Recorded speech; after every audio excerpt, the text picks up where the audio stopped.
This is the After Party, live with Kim McAllister. Pick a couch, grab a drink, and settle into the conversation.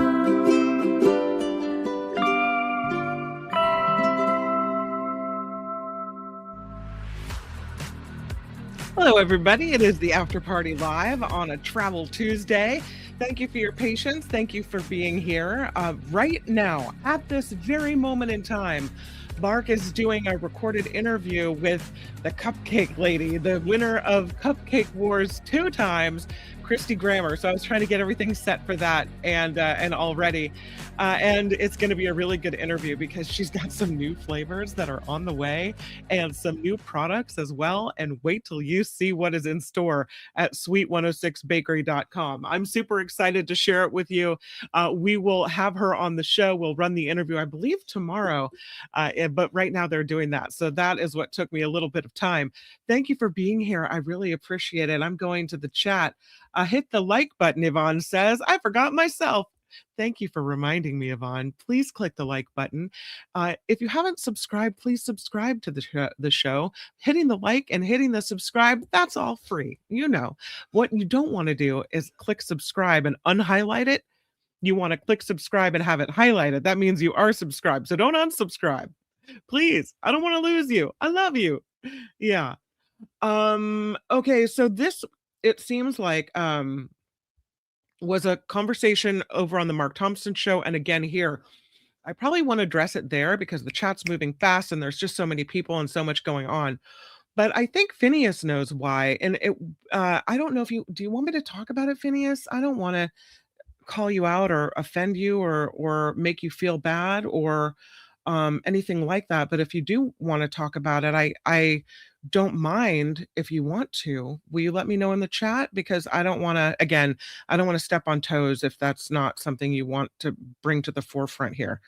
So I'll put a pause on that for just a moment and then let him answer so that he doesn't feel bad. Oh, sure, please do. Okay, thank you for that. Sorry, I don't want to, offend you or whatever, because I know it's very sensitive and whatever. It wasn't the first offense on the Mark Thompson show. From saying things that might get the channel in trouble sometimes to maybe stories that aren't true. And then most recently, he said something about a sponsor that really upset Mark. And so I think that was kind of the straw that broke the camel's back, as you say. But your chat privileges are fully open here on the After Party Live and still on the Nikki Maduro show as well. And so that is the way that went. Yeah, so my apologies. I hate to do that, especially to someone that is so much a part of the community and that we all love to hang out with and things. But yeah, that is the current state of things. So I hope I explained it. Yeah, that is the way. I understand my transgression and I apologized. Yeah. Okay, thank you. I appreciate it. No second chances. This is not the first time. This is not the first time. Yeah. And you are loved here, Phineas. Absolutely. And thank you for being here. And thank you for not being so angry that I had to do it, that you have turned against me. I appreciate you still showing up here on the After Party Live. I love that. I am sorry it happened too. It's such a bummer. And I don't know that it's permanent. I'll revisit it with Mark, but at this point, probably not today. 3 strikes and you're out. I think it's only been 2 official strikes because I had to reinstate him one other time, I believe. I don't know. Okay, let's get on with it. So it was about sugar, and it was about the health nature of sugar, and I don't even want to repeat it, honestly, because I just love the Sweet 106 lady so much. And if you're gonna and it wasn't even that it was untrue, because we all know sugar's bad for us, right? Yeah, we all know that. And what the diseases it could cause and things that it could lead to. But if you're gonna harp on one person for manufacturing something with sugar, then there's kind of a lot of people on that list. So yeah, I don't know. All right, we're gonna move forward. I don't know if I answered the question or not, but I did it to the best of my ability. I know this is a show where we kind of keep things uplifted a little bit and we don't want to bring it down and whatnot. But I saw this story and I thought, oh my gosh, I have to tell you guys about the craziness of this. Here's the headline. Nearly a third of Americans believe that the world will end in their lifetime. Wow. That's a third of us that have a really negative view of what's happening. And I mean, okay, so the doomsday clock is, clicking ever closer to doom, right? But I think this is a little bit religious as well. Almost a third of people living in the US and Canada, by the way, believe that the world will end within their lifetime. This is according to new research. We are apparently, according to a third of us, living in the end of days. They think it doesn't seem like a distant possibility. A third of people said the world will end before they do. Now, you can kind of brush it aside, but that's an awful lot of people who really think that, right? This is a new study done from the University of British Columbia, and they surveyed 3,400 people, and they asked them a bunch of questions, trying to measure their attitude toward risk, like how they looked at risk perception, how big of a threat they perceived, the climate crisis, risk tolerance, how much they're prepared to tolerate the risk despite possible negative impacts, their support for extreme action in order to avert the risk. The extreme actions were devoting 10% of the GDP of the US toward the risk, instituting martial law, or completely overthrowing the current government and a social order. The participants were also asked a range of demographic questions, like what their political orientation might be, religiosity. And here's what they found. 28.9% of the people agreed that the world would end in their lifetime overall. This belief tended to decline with age, the young more likely to hold that worldview than the old. The team found there were exceptions. End of world beliefs did not decline as evangelical Protestants aged and could even increase slightly among Muslim participants. Other demographic variables less consistent predictors of the end of world beliefs, socioeconomic status, and political orientation each explained less than 6% of variance, and ethnicity and gender explained less than 2%. Here's something else they found. People's desired response to the threat depended on whether they thought humans were causing it. Those who did were more likely to support extreme action. Those who believed the apocalypse would be due to divine forces were less likely to support extreme action. Here's what they said. Everyone agrees on one thing, that humans play an important role in the fate of our species. It was as true for the religious people who were asked as it was for the non-religious.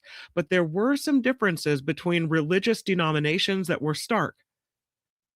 Those were how religion and culture can shape how we view the world and our collective future. They found 5 key factors determined how people think and act.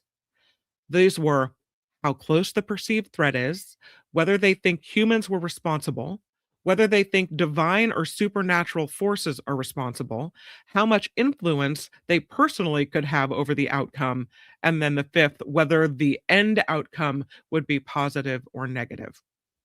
They said there was vaccine conspiracies as well, affecting vaccine efforts, the dread of climate crisis, demotivating the young from acting, and understanding all of those worldviews they think is important to policymakers.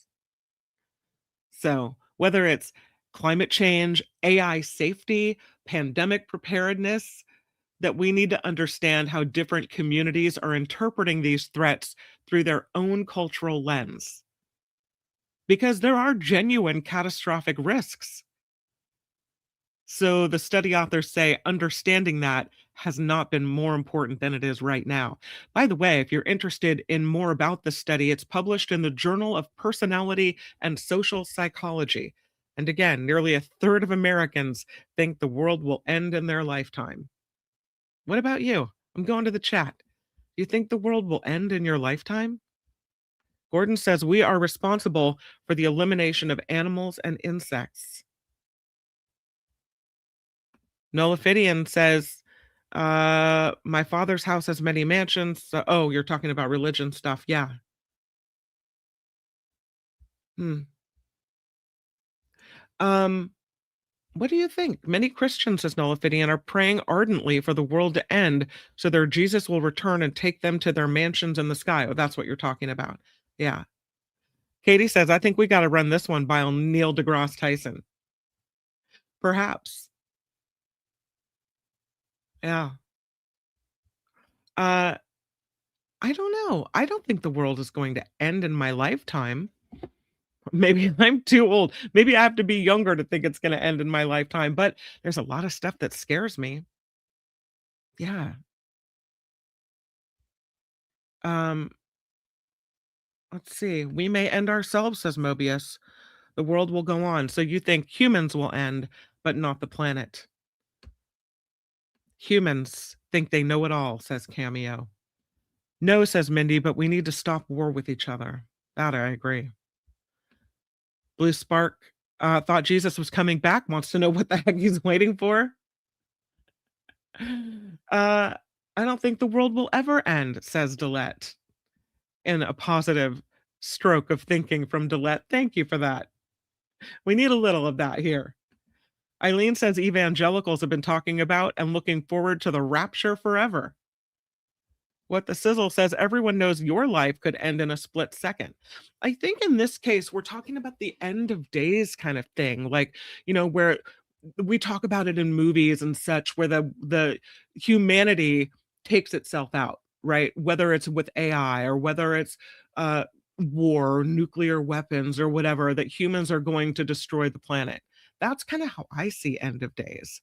I don't know how you see end of days. Maybe you see it as we get hit by an asteroid, or maybe you see it as a religious thing. I don't know. I don't know. I have a hard time imagining the end of existence. Hard to wrap my brain around. It's like it's as hard as wrapping my brain around massive sums of money. Right? The cease to exist of all life, of earth, of everything? I don't think so. Out of my lifetime, people. No, no. Mama says humans might cease to exist, but the world will go on. Michelle, in the words of Yoda, fear leads to anger. Anger leads to hate. Hate leads to the dark side. Yep. I love it. Thank you, Michelle. Cockroaches will always be here, says Vanessa. See, there will always be life, Vanessa. Look at that. And they're smarter than we think they are. The gloomy Maine Coon, hello, Donald, says I recently read the Earth will be incinerated in about 1 billion years. Granny Great. Hi, Granny Great. I don't think it's going to end in my lifetime. And once I'm gone, I won't care. So there you go. Yeah. So we make friends with the cockroaches, says Yvonne. That's right. I just thought that was an awful lot of people who said yes, right? I mean, wow. Okay, now to something cuter and much more palatable, I think. How about this one? This is not for sale. This is a real owl in a store that somehow made its way onto a shelf and got so tired that it took a little nap right on the store shelf. Oh my gosh, that's the cutest thing. I love it. This little one. Oh, yeah. This happened in New York where this owl somehow fluttered into an antique shop, and they had to call out a conservation officer for this owl found sleeping on a shelf right next to a cookie jar shaped like a chicken. Happened last month. Employees at this antique store said shoppers were the people who noticed and something extremely lifelike on one of the shelves. A sleepy eastern screech owl perched right next to a chicken cookie jar. The animal officer very carefully picked up this owl and took it to a nearby wooded area, and they saw it fly off into a tree. This particular species of owl is nocturnal. It typically nests in the cavities of trees, not on store shelves. But in this particular case, it got a little comfy up there. It just looks like it fits right in. That is not an antique. No, that story was pretty cute. Here is another one.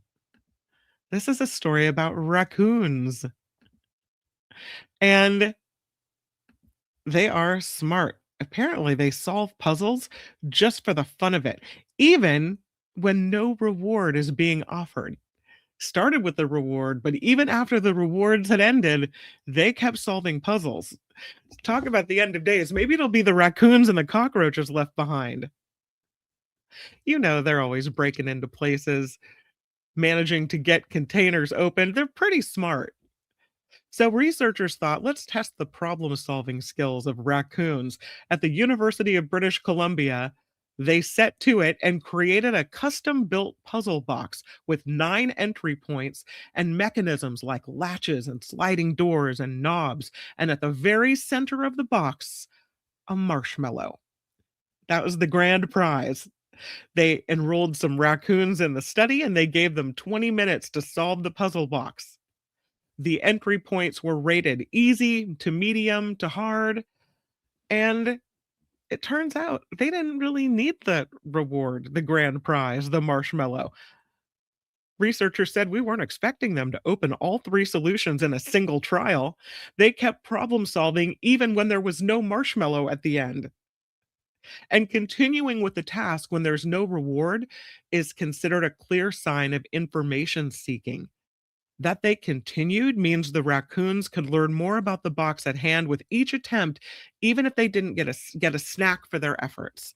And it was very interesting to researchers how they used that information to approach the different challenges. For the easy solutions, they took a broad approach, varying the order and the type of opening they targeted. And then when things started to get a little more tricky, they went back to those reliable solutions, but they were still flexible when things didn't work out. They balanced their curiosity with a perceived risk of failure. Heh, very interesting.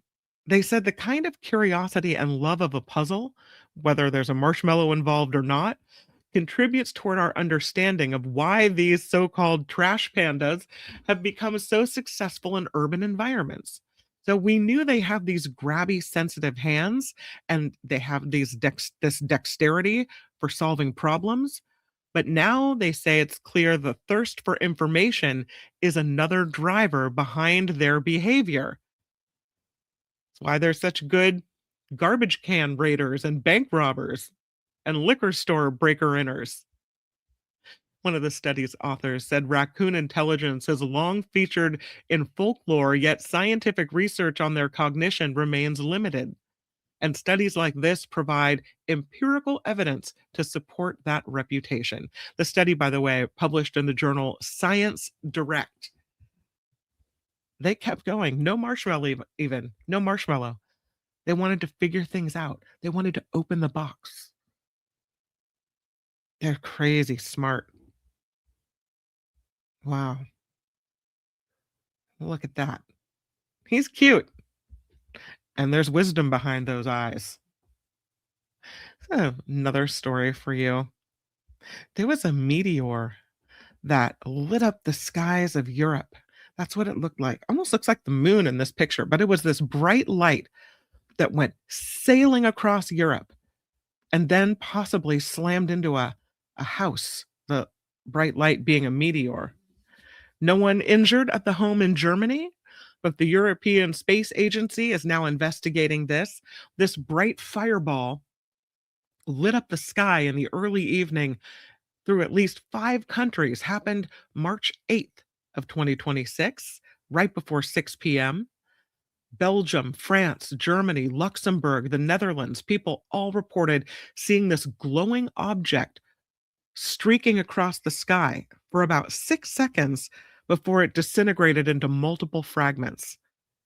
And in the German town of Gulls, about 50 miles west of Frankfurt, one house was damaged by debris. They're still collecting information there. They think, though, the object was a meteor measuring at least a few feet in diameter. The folks at the European Space Agency say objects of this size range striking Earth once every few weeks to once every few years. It's not abnormal, not exactly rare. There are thousands of tiny space rocks flying by every day. Most of them disintegrate before impact. These larger objects, though, they can be a little more dramatic and hard to anticipate incoming as well. Astronomers have so far successfully anticipated incoming meteors only 11 times on record. Apart from their small size, it's more difficult to spot them whenever they re enter Earth's atmosphere in a region experiencing daylight. There are government agencies and international agencies that are constantly trying to increase their ability to coordinate and mitigate this type of scenario. Here in the US, NASA is launching its Near Earth Object Surveyor, hopefully by next year. It's an infrared space telescope that is expected to scan the cosmos for any incoming visitors that could pose a threat to people here on Earth. So we've got that going for us, at least.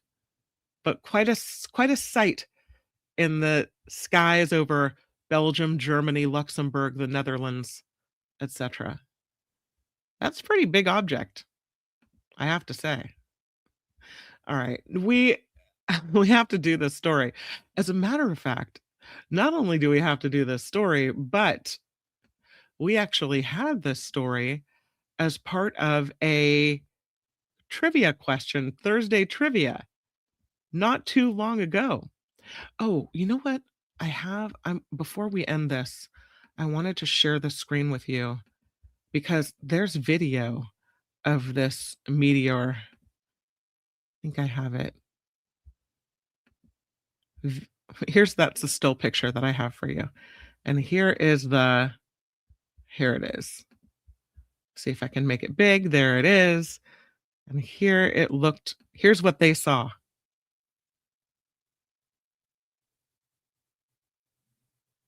There it is. Oh, well, flash, bang, boom. And there it goes. Should we watch it again?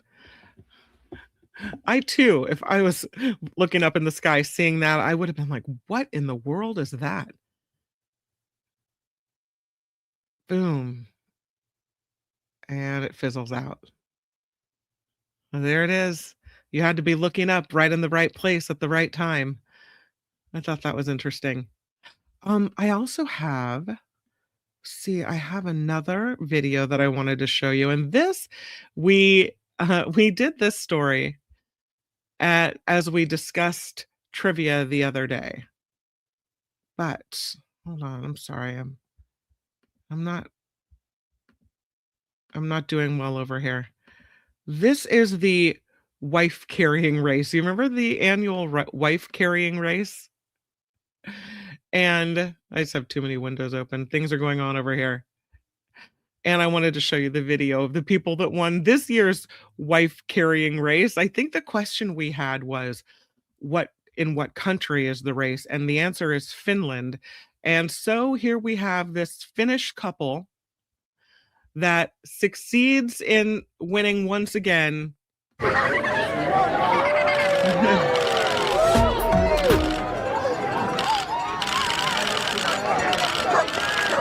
They're not even holding onto their legs. These ladies have some strong thighs.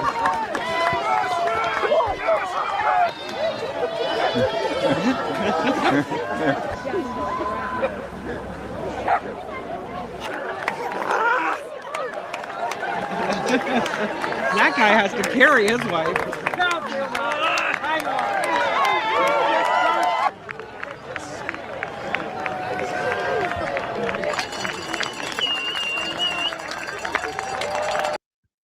All right, so that's the wife carrying contest. It is an annual tradition, and this couple who traveled from Finland to England in this particular contest took first place. It is the wife carrying race that happens in the UK. There's usually one that happens in Finland. That's the big one. So it's no surprise that a Finnish couple won. This one was in Dorking, Surrey, in the UK. The race, as you saw, featured dozens of pairs running through obstacles, over hills, hay bales, water hazards, spectators with squirt guns and buckets of water. It was a 415-yard race to the finish line. This team, known as the Flying Finns, Timu Tuovinen and Jata Linonen, both 28 years old, came in first. They won the grand prize of a barrel of locally produced ale. The couple that came in second from the UK, Edward and Catherine Knight, they came in second, making them the first UK residents to cross the finish line and qualifying them to compete in the wife carrying world championships. That happens in Finland in July. So this was like a qualifying event for the real wife carrying champions. I love this race. So much fun. And again, some of these ladies at the beginning, you see them, the men running, and they're just hanging on with their strong thigh muscles. It's not until they start to get tired that the husbands or partners, whatever, have to grab on. I wonder if it seems rather, I don't know, husband runs, wife is carried, because it is a wife carrying contest. I didn't see any women running. I wonder if you can be a same-sex pair. I don't know.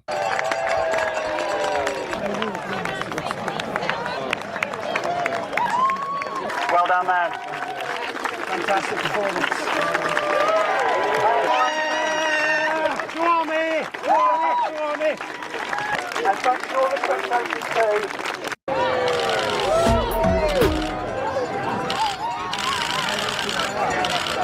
Look at the frog.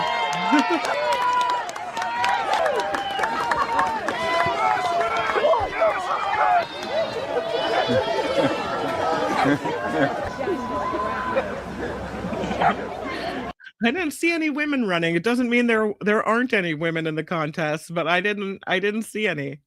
Super fun. All right. Well, we'll check in on them when they next race in Finland, which will be another fun event. This world is crazy. Can we talk about our brains, how we age, and why some people seem like they keep their minds sharp and other people don't, and why this happens. What happens to our brains? Why do some people seem like they have all the luck and some people, yeah, not so much? They're called super agers. Some people keep razor sharp minds into their 80s and beyond, and some people don't. Super agers seeming to produce more new nerve cells in a brain region important for memory than other people their age. My stepmother's grandfather, so we all called him Grandpa Jess. He was a guy who worked for Caltrans, designed many of the freeways in Los Angeles, including the Pasadena Freeway. Very important in his community, always attending civic meetings, even after he retired.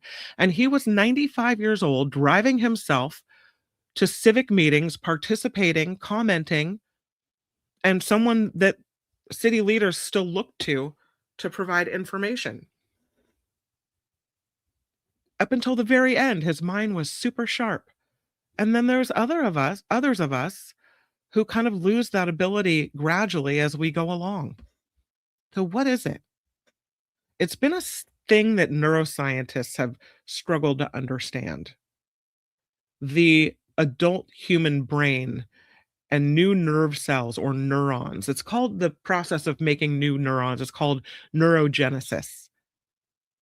So this neurogenesis process is crucial as we are developing. And there's some evidence that has been mounting that suggests that some animals experience adult neurogenesis. Do humans?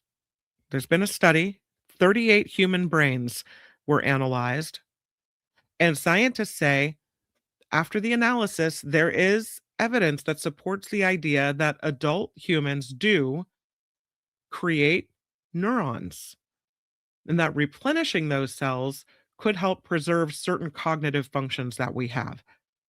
They did a study, it was published February 25th in the journal Nature from the Northwestern University Feinberg School of Medicine, showing that adults aged 80 and older with outstanding memory, who are called superagers, had twice as many of these new neurons in their hippocampus, which is this area of our brains that's responsible for memory, as older adults did with normal memory for their age.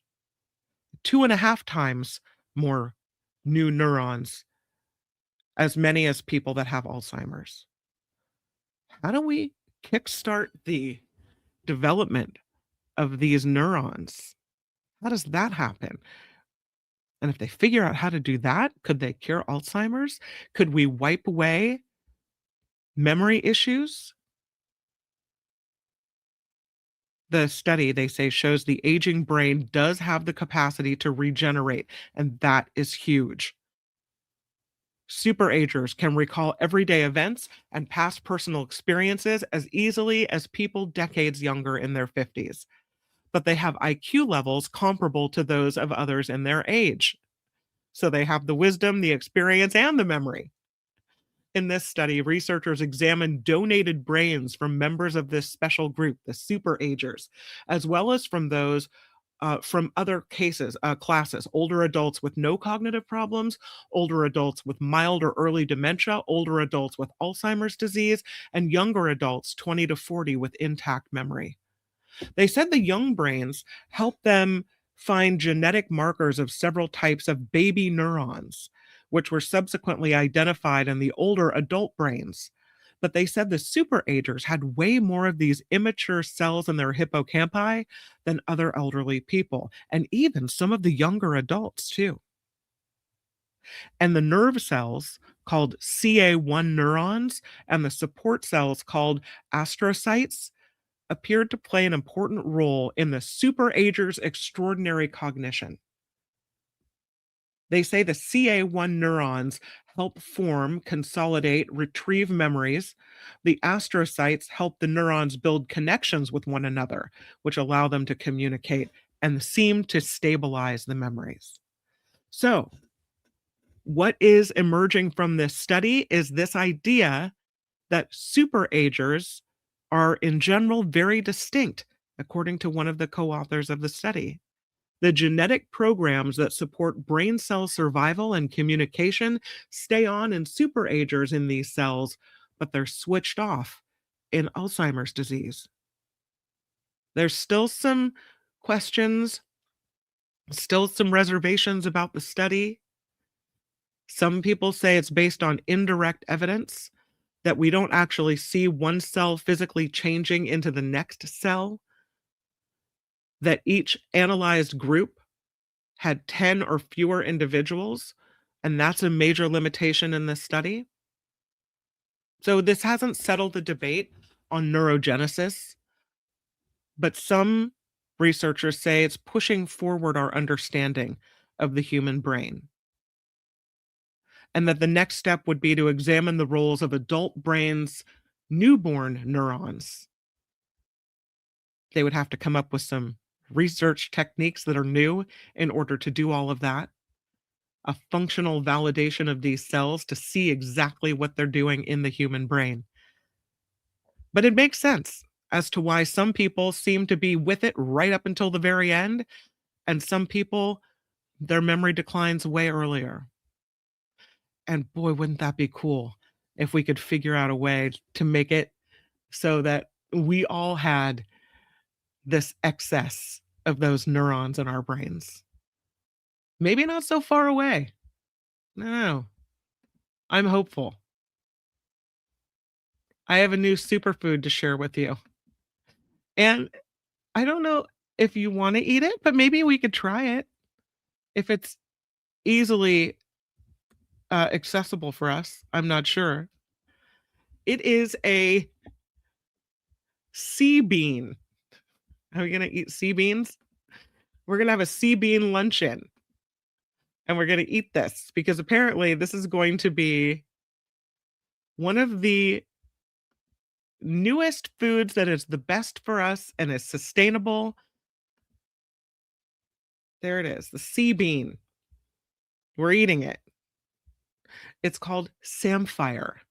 Samphire. Samphire. Also known as glasswort or pickleweed or sea bean. Real name Salicornia. It grows in these high saline environments like coastal marshes, and it has a lot of medicinal and nutritional properties as well. So eat your sea beans, they're good for you. It's the new thing. They usually sell it where you can see the farmer here clipping off the tips. You eat the fresh tips of this plant. And growing salicornia or sea beans is becoming a big thing. It's a superfood, a nature-based solution to several environmental and agricultural challenges like land degradation and saltwater intrusion. These problems are only getting worse.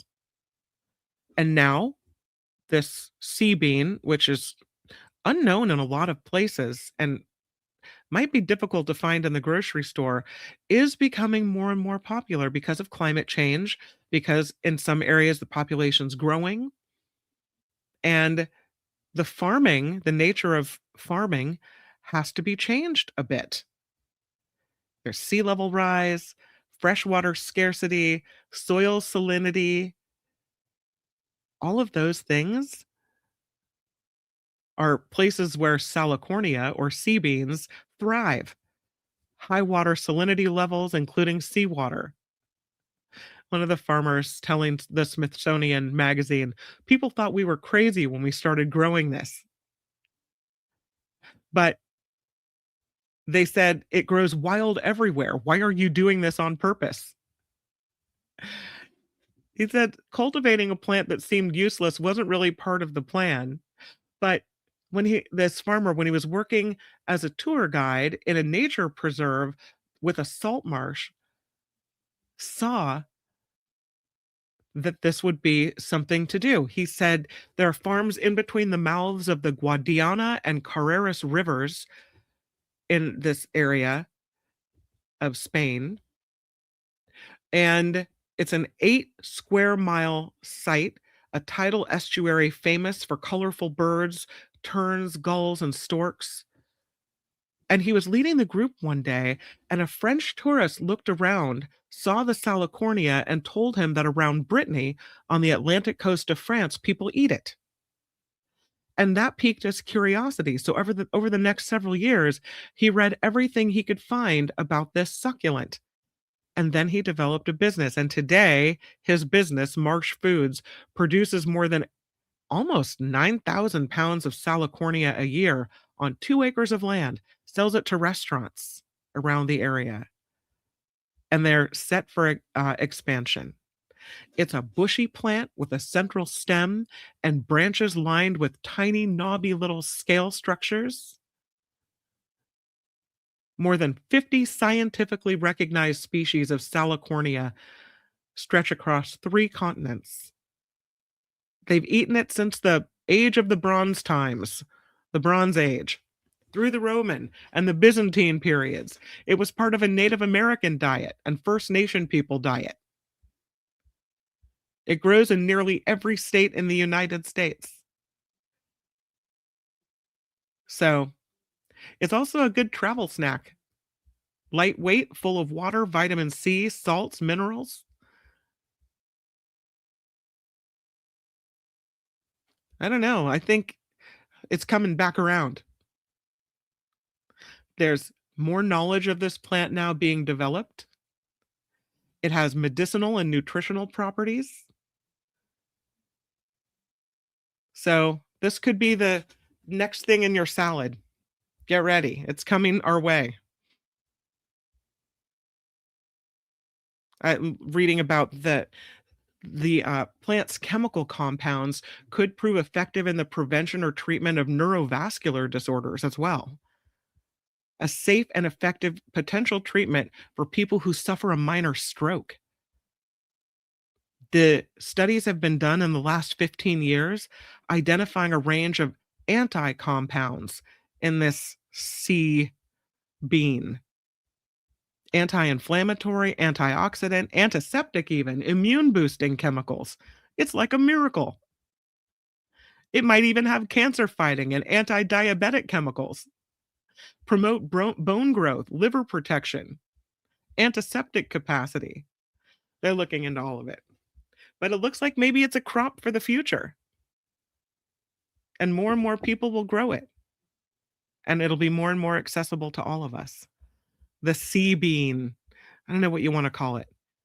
Whether you want to call it a sea bean or a pickleweed or a glasswort or a samphire. I like sea bean. A little sea bean in your salad. Get those antioxidant properties rolling. You know, now for something completely different. Sometimes maybe you don't like the result of a game. Maybe you don't even like the fact that technology is being used in certain ways in sports. Maybe that you're not a fan of it. Not interested. Well, that was the case for one fan. Absolutely not interested at all. This happened during a German soccer game or a German football match. A masked spectator from the fan section illegally entered the pitch and unplugged the technical equipment during a league match. The monitor was supposed to be used to help make penalty decisions by the referee. But the referee was unable to review an incident that happened on the pitch using the VAR monitor in the stadium because a masked spectator from the active fan section illegally entered the pitch and unplugged the technical equipment. That's one way to make sure your team wins, I guess.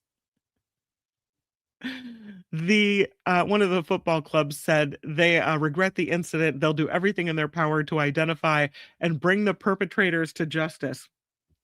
Pictures from the match showed some fans with a banner that read, "Pull the plug on VAR." It was a planned action, they think, because they had a banner to that effect displayed in the home section right before the, quote, technical malfunction. I would say before the fan came and made sure it malfunctioned. They say they've taken immediate measures to prevent similar incidents in the future. The VAR technology was introduced into the Football League in 2019. Initially, it was welcomed by players and fans because there were concerns about refereeing in the league, but it's also now become a major source of controversy because they say it makes decisions way too slow, that it spoils the enjoyment for supporters, and fans more and more are not liking this VAR technology, and clearly they took it into their own hands. Oops. What, you know what I wonder is why then would you have it in a place where fans could get their hands on it? Why isn't it more secure? I guess it is now. I don't know. Yeah, I have another story before we go on our Travel Tuesday adventure together. This is a story about spending time with difficult people. You know, we all have these difficult people that are, if they're maybe part of the family, maybe there's a friend you've had forever that, they just have some things about them that you're like, somebody's always complaining, there's something always wrong. something, every time you see the person, perhaps that you feel a little more weighed down. It is something I think everybody deals with, is having some person in your life that is just difficult, you could say, right? Here's our difficult person of the day. It's our exerciser, but that's okay. There's a new study that shows spending time with difficult people could be aging you faster and even harming your health. Got to cut these difficult people right out, apparently. A new study providing the excuse we all need to kick out those acquaintances, friends, and relatives who drag us down by demonstrating how negative social ties are linked to chronic health issues and even faster aging. This US-based science team defined hasslers as the difficult people. Hasslers are people with whom we have relationships characterized by hostility, strain, or excessive burden. These are the people that make your life a little more difficult. The presence of hasslers in someone's close social network could be bad news for health and well-being. And the story goes in IFL science that many of us will be able to relate. Maybe there's a family member you feel obliged to invite to events, but you leave every interaction with that person frustrated, maybe feeling a little belittled. Maybe it's a friend who drains your cup whenever you get together rather than filling your cup. Not all social ties are supportive. This study out of New York University shows negative social ties have long been understood as a persistent element of human social life. This is from the authors in their paper. Even in the social media age, it's become easier than ever before to hear from those who have taken the leap to cut contact with friends or family members. And also, there's a lot of advice as to how you can do that, right? But they say beyond your improving your psychological health, this new study suggests that cutting those people out of your life could benefit your physical health as well. So, researchers gathered data from more than 2,000 participants, wide age range, 18 years old to 103 years old. They asked them questions about their social lives and experience with so-called hasslers. The average social network size was about 5 people, but went as high as 25 people. 29% of participants reported having at least one hassler in their lives. 10% said they knew 2 or more. So this is something most of us deal with. Very fascinating to me. They said individuals reporting more hasslers exhibit meaningful differences in both the rate and acceleration of biological aging. For each hassler in someone's life, you add up to a 1.5% increase in the pace of aging over a 10-year period. That means an extra 1.8 months of aging for each additional hassler. Oh no! Among the participants of the same chronological age, each additional hassler was associated with 9 months of extra biological aging. And it wasn't just aging.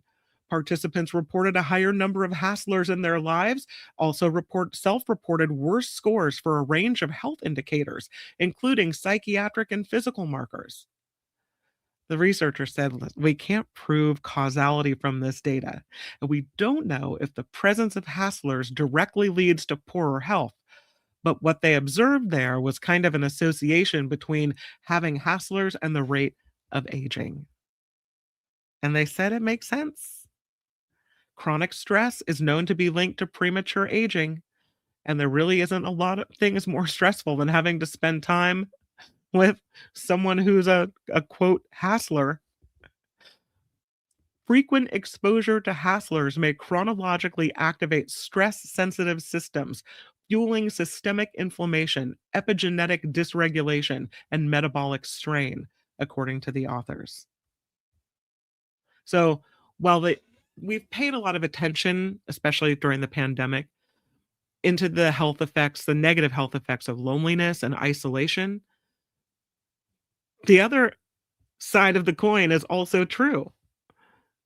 Having more social connections might not necessarily be better either, depending on whether you got a hassler in your midst, right?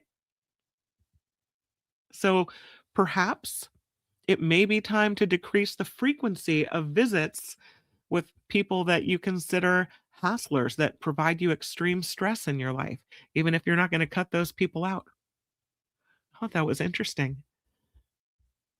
It's aging us, as they say, giving you gray hairs, right? It's not a joke. All right, it is time for Travel Tuesday. Oh, and I'm late to get to it. Here we go. Off we go into the world.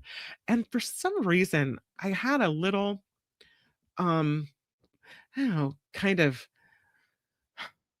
wild hair to go to a medieval village.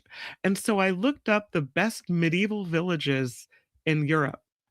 And I decided we would head to LaGuardia, Spain. It is in the heart of Spain's Rioja wine region. Thumbs up.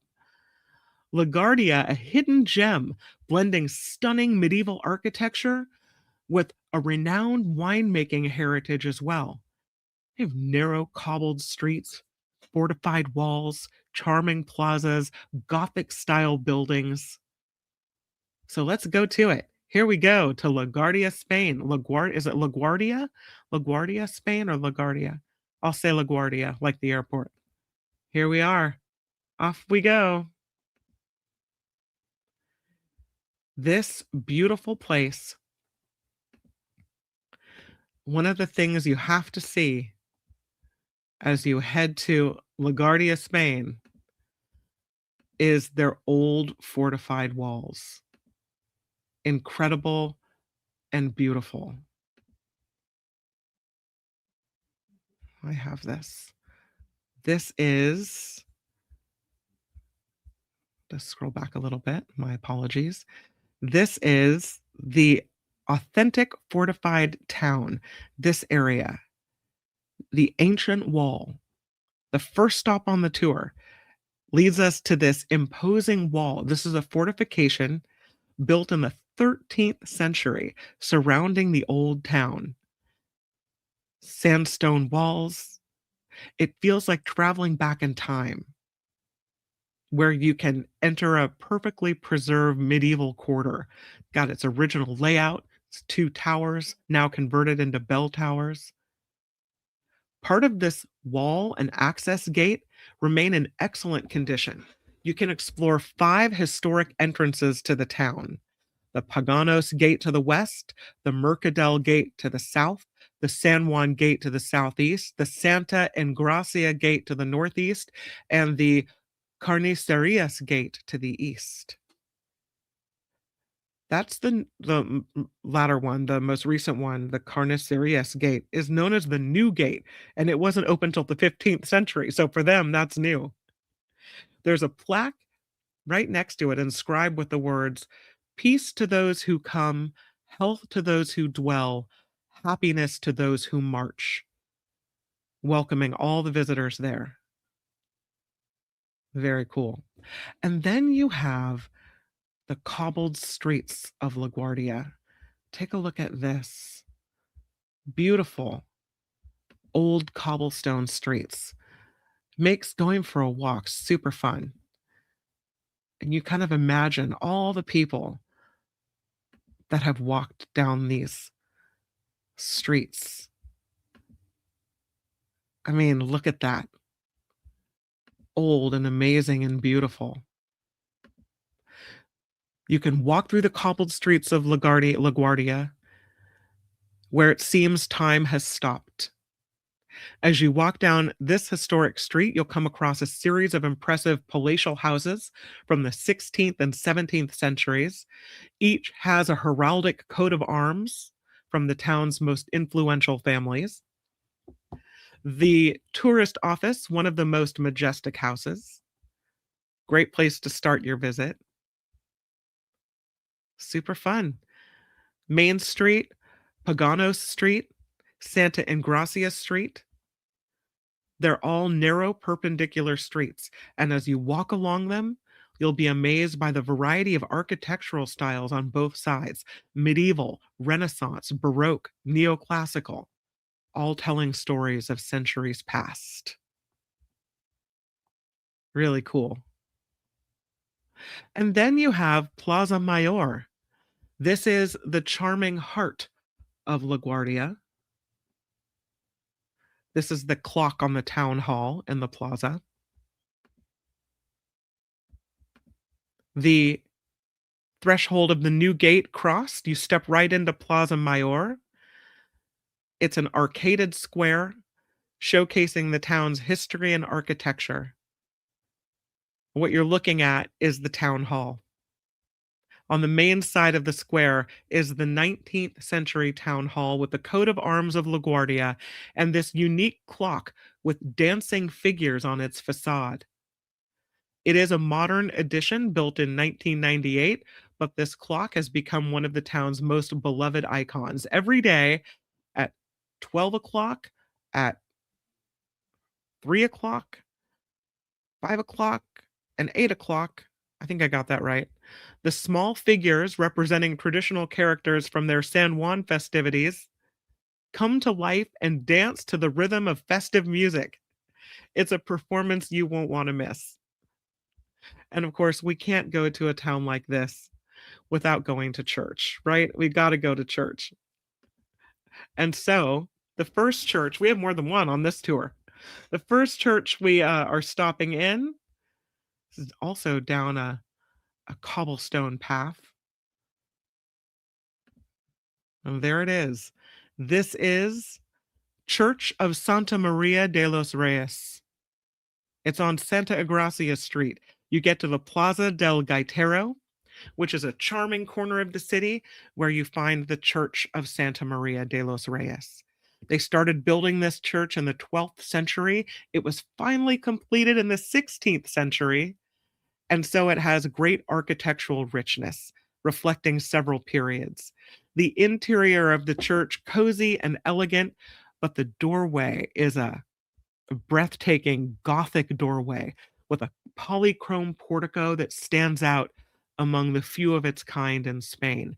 And the portico is full of fascinating details with images that narrate the life of the Virgin. There are jambs that represent the 12 apostles.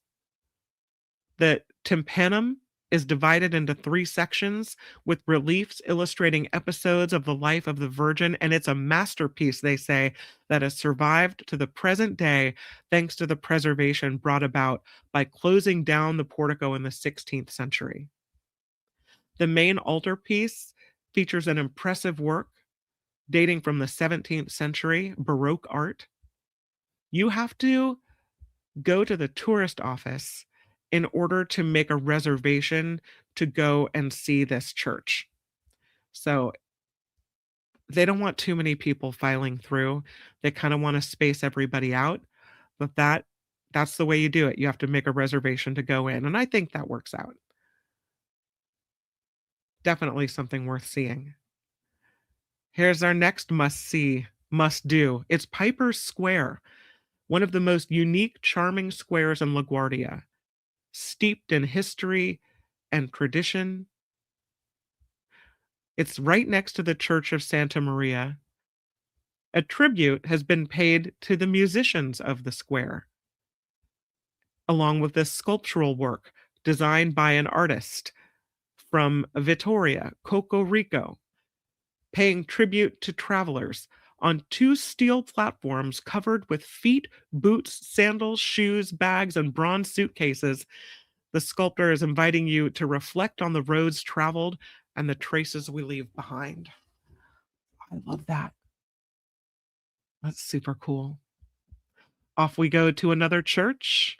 This time we are headed to an abbey because, you know, there's never too many churches that we can see in a medieval town. And here it is.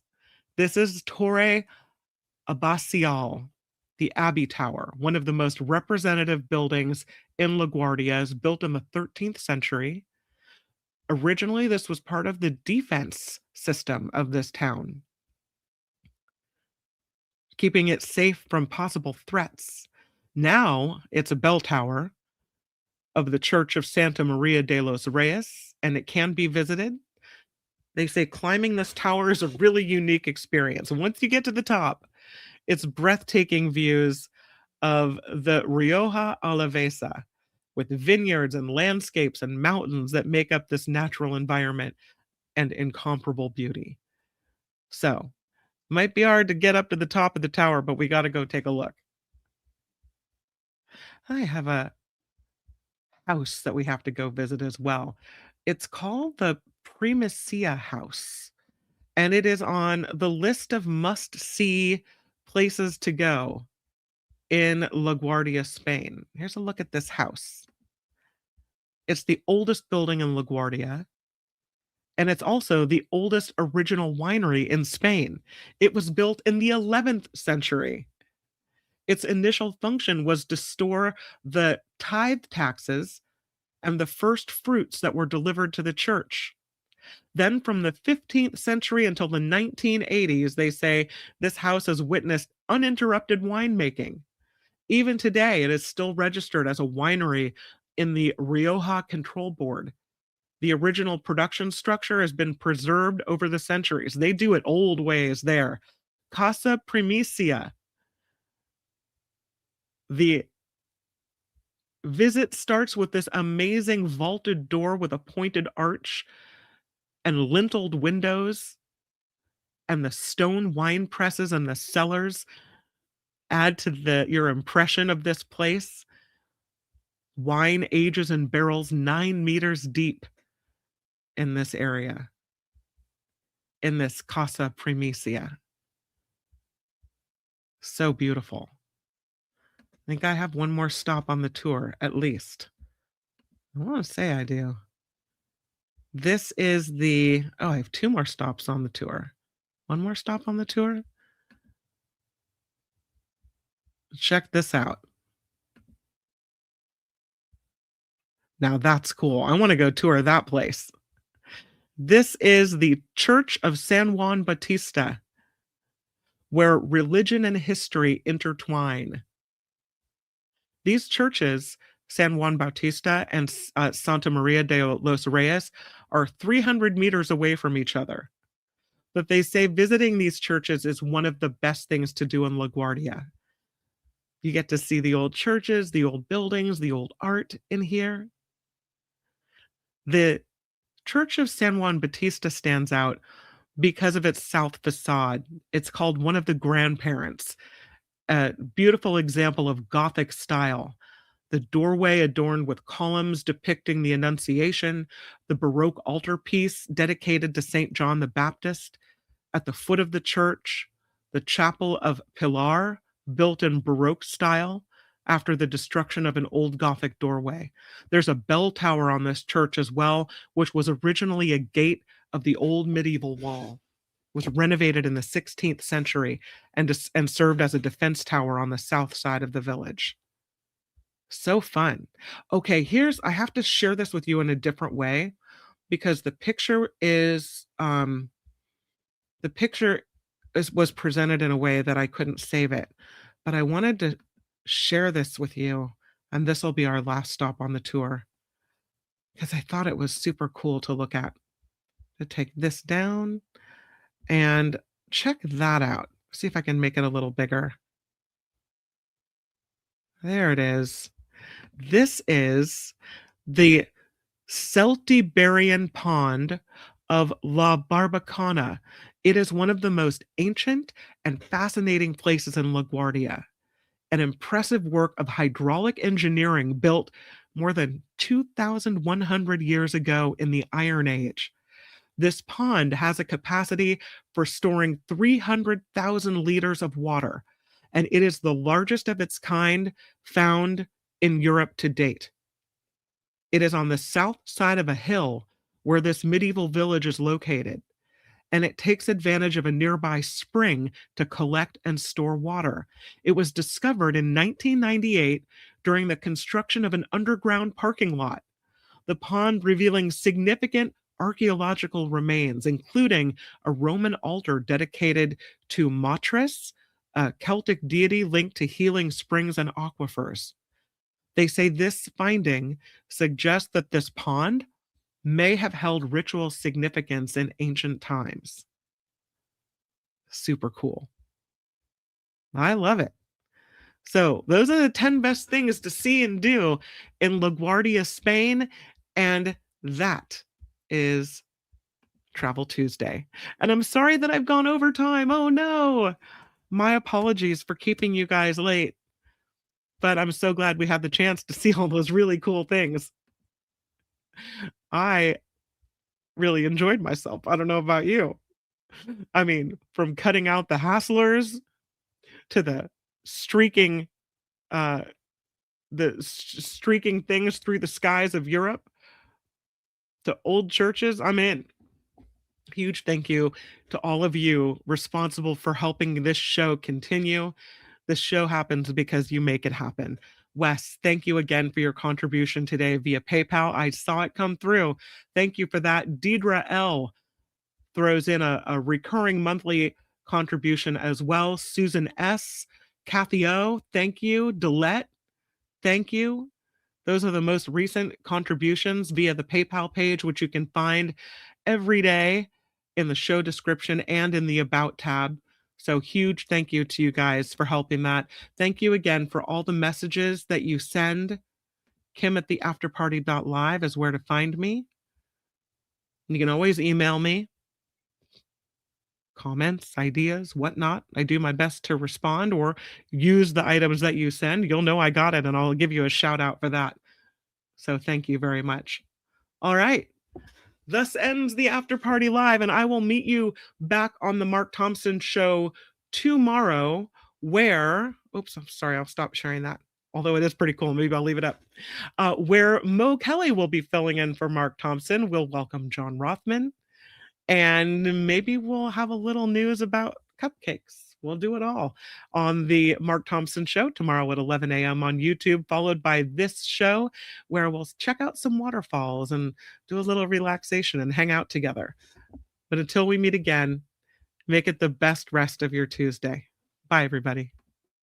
The After Party Live would like to thank the following contributors and viewers like you.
I'm coming too, Mia.